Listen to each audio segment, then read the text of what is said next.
से मैं बता रहा हूँ कि आपके घर से सारी नकारात्मक वस्तुएं चली जाएंगी। किसी ताबीज की जरूरत नहीं है, किसी जंतर की जरूरत नहीं है। जैसा टीवी में दिखाते, अरे ये सर्वशक्तिमान बनाया हुआ है, सिद्ध किया हुआ है, इसको मैंने दुकान पे ले जाके टांग दिया, पहले मेरे पास 1 ट्रक था, आज 10 ट्रक हो गए। पहले मैं परेशान था पैसों से, आज जब से ये मैंने घर करना कोई मामूली बात नहीं है।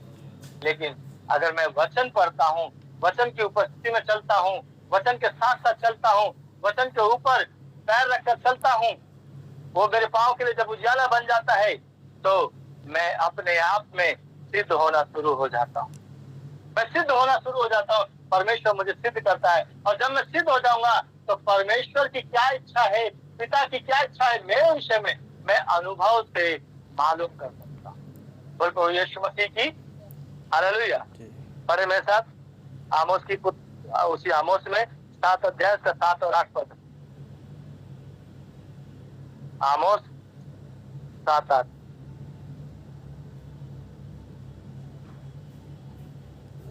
थैंक यू जी। हाँ, साहुल साहुल। हाँ हाँ, उसके हाथ में साहुल। कितने लोग साहुल जानते, साहुल को देखा है? दीवार को मापता, जब जैसे जैसे बनाता जाएगा, आजकल हर मिस्त्री के पास वो नहीं है, लेकिन जो जेन्युइन और परफेक्ट मिस्त्री होगा उसके पास साहुल जरूर हो। और बिना साहुल के मापे वे कभी भी क्या नहीं देगा, वो दीवार को खड़ा नहीं करेगा। हर 2 फुट के बाद वो जमीन से लेकर ऊपर तक जहां तक उसने दीवार उठाई है वो मापता है, इसमें कोई टेढ़ापन तो नहीं आ रहा। हालेलुया। वो हर 2 फुट के बाद उसको साहुल से नापता है कि इसमें कोई टेढ़ापन तो नहीं आ रहा। जैसे वो सीधी दीवार रखने के लिए इस कोने से लेकर के उस कोने तक डोरी से नापता है और उसी के अनुसार वो उस पर डीपी रखता है, ईंट पर ईंट रखता है। उसी प्रकार से जैसे ऊंची हो जाएगी दीवार, वो दीवार को ऐसे साहुल से नापता है। और इस साहुल से जब नापता है तो जहां टेढ़ा होता है ना, वहां से उसको तोड़कर फिर से सीधा करने की कोशिश करता है। ये राजमिस्त्री लोग करते हैं। मेरा परमेश्वर राजमिस्त्री है। फिर से पढ़े क्या लिखा, फिर वो उसने मुझे यह भी दिखाया। हाँ, प्रभु साहुल लगाकर बनाई हुई किसी दीवार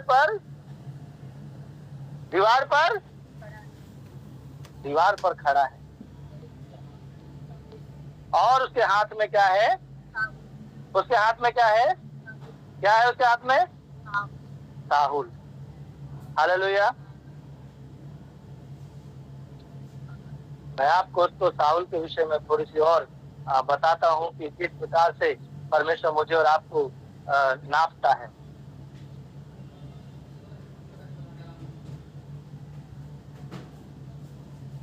ने मुझसे कहा, हे आमोस, तुझे क्या दिख पड़ता है? मैंने कहा, एक साहुल।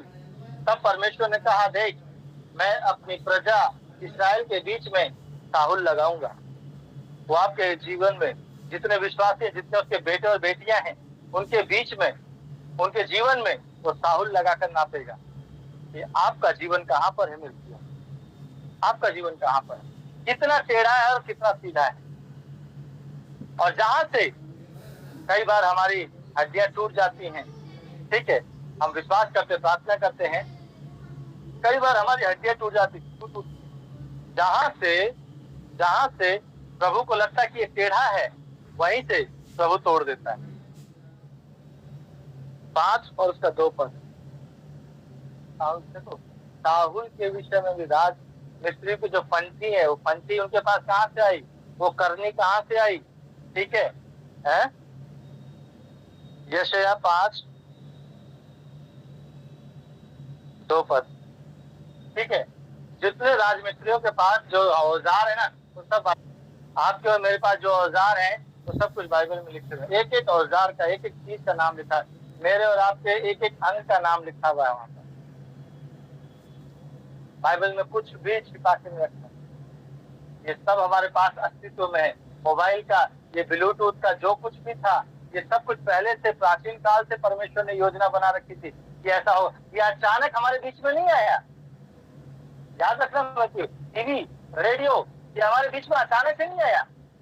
ये सब कुछ प्राचीन काल से परमेश्वर की पुस्तक में लिखा हुआ ऐसा होगा, ऐसा लोग बनाए और ऐसा ही हो रहा है। इसलिए रेडियो का दूसरा नाम क्या था? आकाशवाणी। क्या था? आकाशवाणी। उसमें दिखाई कोई नहीं देता था, लेकिन सुन सकते थे।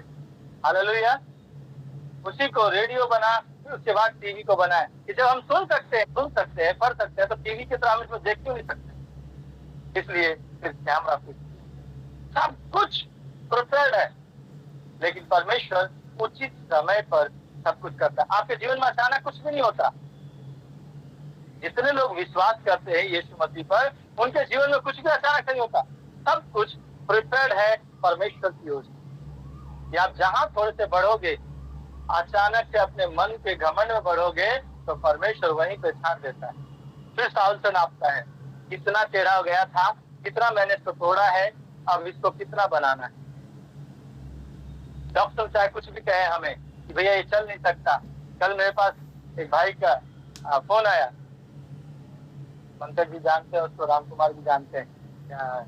पता है, गुरु जी हमें माफ कर दीजिए, हमारे लिए प्रार्थना कर दीजिए, हमारे पास ये परेशानी आ गई। मैंने क्यों, क्या हुआ? आप लोग तो खुद गुरु हैं। मेरे भाई का एक्सीडेंट हो गया, उसका पैर काटने के लिए डॉक्टर बोल रहा है। जब रिक्वेस्ट की गई तो बोलता है कि पैसा लगेगा, 50,000 रुपए लगेंगे, मतलब 1 से 1.5 लाख रुपए लगेगा, तब क्या करना, इसका पैर बच जाएगा। लेकिन चल पाएगा या नहीं चल पाएगा ये गारंटी नहीं है। पैर बचा दूंगा। रो रहे, पूरा परिवार परेशान था। लेकिन आपके घर में और भी पास्टर हैं, आप उनकी सुनकर कि भाई दशमांश नहीं देना चाहिए, तो आप उनकी सुनकर जो है आप उधर चले गए और हमसे बिल्कुल नाता तोड़ लिया। दशमांश आपके 1,000 रुपए देने से तो इस सारी विपत्ति में जब चारों तरफ से गिर गया, तो उसको हमारी याद आई। मैंने फिर भी प्रार्थना किया, मैंने कहा प्रभु संभालेगा, लेकिन अपने घुटने टेको, जब तक तुम माफी नहीं मांगोगे परमेश्वर मार्ग नहीं खोलेगा। अब पता नहीं उसने किया या नहीं किया, मैंने बोला था कि जुड़ जाना हमारे साथ, लेकिन नहीं जुड़ा। ठीक है, आप अपने मन से चलोगे तो ठोकर खाओगे। जब प्रभु के मन से चलोगे तो वो हमेशा आपको तैयार। आपका 1,000 रुपया मेरे लिए कोई मायने नहीं, मैं अमीर नहीं हो जाऊंगा, लेकिन आप जब 1,000 रुपया मुझे दे रहे हैं, तो इसका मतलब आप अपने लिए वो सारे टैक्स को पूरा कर रहे हैं, जो दुख रूपी टैक्स है, वो दुख परेशानी वो है, उसको आप दूर कर रहे हैं। आप अपने लिए सुरक्षा कवच को तैयार कर रहे हैं, आप अपने लिए एक शील को तैयार कर रहे हैं कि परमेश्वर मैंने अपना भाग दे दिया, अब इसमें से जो भी आशीष आएगी उसमें दुख मिला हुआ नहीं होना चाहिए, उसमें दुख मिला हुआ नहीं होना चाहिए, उसमें कष्ट मिला हुआ नहीं होना चाहिए प्रभु। इसलिए वो टैक्स पेयर है आपका, दुखों का टैक्स।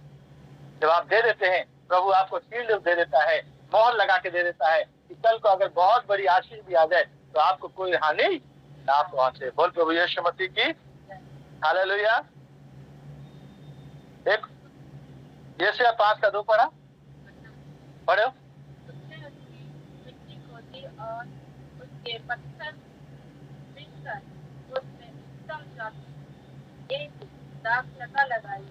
उसने उसके बीच में उसने एक गुम्बद बनाया और दाखलत के लिए एक पुल भी खोदा। तब उसने दाख और आशा की जाति उसने निकम्मे जाके खोदा। 5:2 ठीक है। ने कई बार फिर धीरे से पढ़ना, हमें खोदा है ना, हमारी मिट्टी को खोदा। कई बार हम जब भटक रहे थे, यीशु मसीह से दूर भटक रहे थे, इधर उधर जा रहे थे, हमारे पे कोई सहारा नहीं था, कभी इस देवता को, कभी उस देवता, कभी इस तांत्रिक, कभी उस मांत्रिक पे जब हम भटक रहे थे, तब परमेश्वर ने मुझे और आपको खोदना शुरू किया, उसकी मिट्टी निकाली और उसमें एक पत्थर मिलकर तमाम जो तमाम हमारे जीवन में जो पत्थर है, कड़वाहट है, उसको निकाल कर उसमें उत्तम जाति का एक बीज दाखलता लगाया, यानी कि अंगूर का पेड़ लगाया। एक परमेश्वर का बीज बोया, स्वर्ग का एक बीज बोया, लेकिन वो बीज बोया तो सही, लेकिन रात में जब हम प्रभु की महिमा में हमने सुना, अभी हमने वचन सुना, तो हमें बड़ा आनंद आया, लेकिन जब हम यहाँ से चले गए तो फिर क्या हो गया, हम भूल गए उस वचन को, शैतान ने चुरा लिया और वो अपना बीज बोकर चला गया। वो चिंता, दुख, परेशानी को बोकर चला गया, और जब उसमें से फल आने लगा तो हमारे अंदर क्या आ गई, निकम्मी दाखलता आने लगी। खट्टे अंगूर पैदा हो गए, जो बड़े बड़े अंगूर होने चाहिए थे वो छोटे छोटे होने लगे, और आशीषें जो है खतरनाक होने लगी, और वो अंगूर खाए नहीं जाते, वे सब फेंके जाते हैं, जो लोगों के पैरों के नीचे रौंदा जाता है। हालेलुया। मैं और आप भी कई बार ऐसे जीवन में आ जाते हैं कि लोग हमें धुतकारते हैं, हमें ये कहते हैं तुमने ऐसा किया इसलिए ऐसा हो गया, तुमने ऐसा किया इसलिए तुम्हारा था। लोग ऐसा बोलते हैं, लेकिन बाइबल बताती है कि तुम परमेश्वर का मंदिर हो, और परमेश्वर के मंदिर के सामने लोगों को झुकना पड़ता है। अगर आप उस बातों को, परमेश्वर के वचन को अपने जीवन में लागू करके जब आगे बढ़ते हो तो लोग आपके सामने झुकते हैं। आपको कोई डराता नहीं, आपके आगे झुकता है, आपको समझाता है, आपसे पूछते हैं कि इस खुशी का राज क्या है।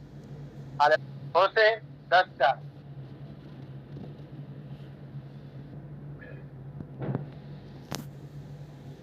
4 पढ़े। ये बातें बताते